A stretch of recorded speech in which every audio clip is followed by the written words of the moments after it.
Wanted man shot near a church. The GBI says this all went down around 2 p.m. when a Clayton County deputy spotted Donald Wright III in a truck. Investigators say at first Wright stopped, then took off. The deputy shot right after he crashed on Phillips Drive in Lake City. Wright is going to be okay. No officers were hurt.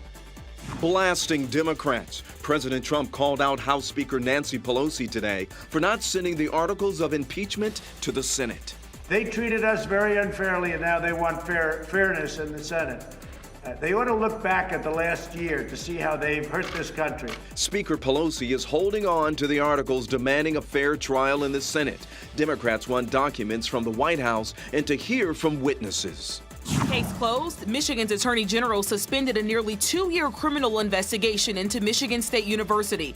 Prosecutors were looking into how the school handled complaints against Larry Nassar.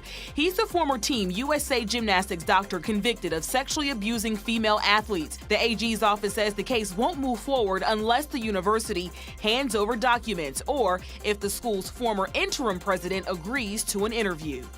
Home with Dad. The newborn of a Texas mom killed is now back with her father. This is a holiday gift for the family devastated by the loss of Heidi Broussard. That's the best thing that, could ever happen. The baby was in foster care since last week. Her mom's body was discovered Thursday in the trunk of a car on her friend's property. That childhood friend now faces charges in connection to the murder of the mom and kidnapping of the 3-week-old.